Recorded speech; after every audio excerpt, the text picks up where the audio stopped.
Neesa Moodley, the finance editor of Daily Maverick, who has been looking into what we're kind of used to, above inflation increases in medical aid contributions. We're constantly told that medical inflation is significantly higher than consumer inflation generally, and so these increases are justified. Hello, Neesa. Hi, John. Hey, Thanks for having me. it's a pleasure. At this time of year, I think medical aid funds are saying to their members, I know it's happened with me, who is by administrative fiat a member of Discovery. I might well be a member of Discovery if it was entirely my own choice, but it was made impossible for us not to become members of Discovery when the company bought into Discovery, not bought into, but brought Discovery on board some years ago. And I'm afraid I'm completely useless at managing my own affairs. So I haven't used the opportunity to talk to Discovery consultants about whether I could change my particular Discovery program in a way that would make me chew my cheeks less often during the year when so little gets paid for by my medical aid. I mean, how much is available to us to improve our lot? Well, it depends entirely on which scheme and which option within that scheme you choose, because all the schemes have different options depending on your income levels and different levels of cover to suit how much you pay. So, unfortunately, John, the more you pay, the more you get. Well, I pay a lot and I seem to get very little, but I'm sure that that is not an uncommon complaint. Absolutely.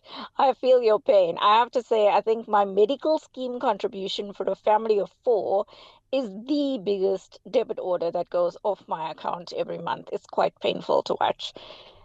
But yeah, so now is the time that medical scheme members should be looking at the different schemes and what they're offering and what they're putting out there. So visit different scheme websites, and you could even go to a financial services provider, a planner who specializes in medical schemes to get some advice to guide you in the right direction. Well, I want advice from you, not on my behalf because I'm locked into Discovery, but for other people. I mean, how sensible is it to change medical aids? You might be grumbly about aspects of the medical aid that you're with at the moment, but how do you decide which is going to be get better? What are the penalties for changing a medical aid? And I presume those penalties get worse the older you get. I mean, how seriously should one say, you know what, I'm really unhappy with medical aid A, I'm going to have a look at medical aids B, C, D, E, F, and G? So I think one of the reasons they're all coming out with the increases is because it's the end of the year. It's the one time of year where you can actually notify your medical aid and say, hey, for example, Discovery, don't shoot me, Discovery. For example, Discovery, I want to move to another med scheme from January and I want to change to, say, Bonitas or Fed Health or whatever it is.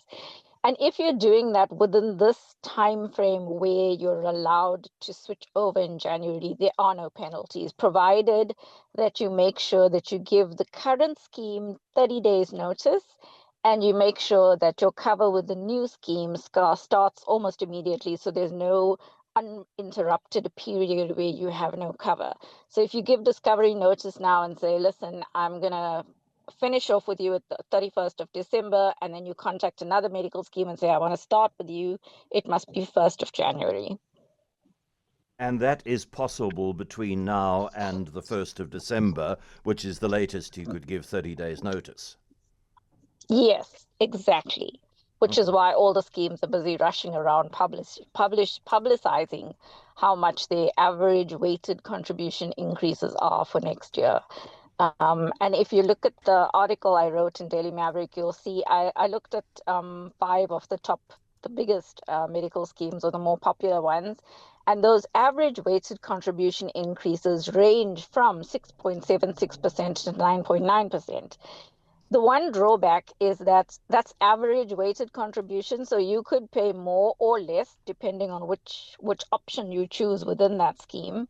And you'll notice that, John, that the lowest average weighted contribution increase is ProfMed, which is a closed scheme, which means not everybody can belong to it. You have to be what they define as a professional person.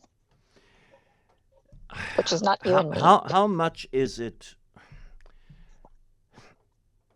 How worthwhile is it to seriously investigate other medical schemes if, like most medical scheme members, this is my suspicion, that they are unhappy that they pay more than they get back from the medical scheme they're on. So you consult somebody who's professional in this, or you trawl through the incredible paperwork and T's and C's yourself. How likely are you to find that medical scheme B is better than medical scheme A, and that medical scheme G is actually the best for you as a 35-year-old man with no dependents, or a 52-year-old woman who is divorced or widowed with 3 dependents, whatever your personal circumstances? How worthwhile is it to go through what I'm sure is a frustrating and time-consuming exercise?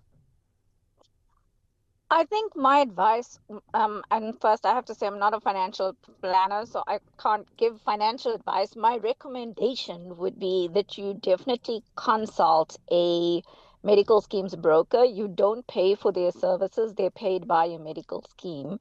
And you get independent healthcare companies like Alexander Forbes or GTC, where they will give you a review of all the medical schemes in the industry and tell you what works best for you. And there's a lot of factors you need to take into account, and other than what am I getting back? I mean, it is what are you getting back, but it's also things like what is your health? What are your chronic conditions? Are you going to the pharmacy every month, and do you need regular trips to the GP? Do you go to a specialist once a year? Um, and then I would highly recommend looking through what exactly have you been spending on your medical costs over the last year, both through your medical scheme and out of your own pocket. Bev says, please ask about the 3-month waiting period if one wants to change to another medical scheme. If I understood you correctly, Neesa, at this time of the year, that doesn't apply. There's no 3-month waiting period if you give notice in the last 2 months of a calendar year. Exactly. At this time of the year, this is the one time of the year where you can get away with it. Um, However, I do have to say a caveat would be if you have that would be at the scheme, and I think they exercise their discretion from patient to patient. So by and large, the 3-month waiting period gets waived if you do it now when they're saying yes, you can do it. This is the time.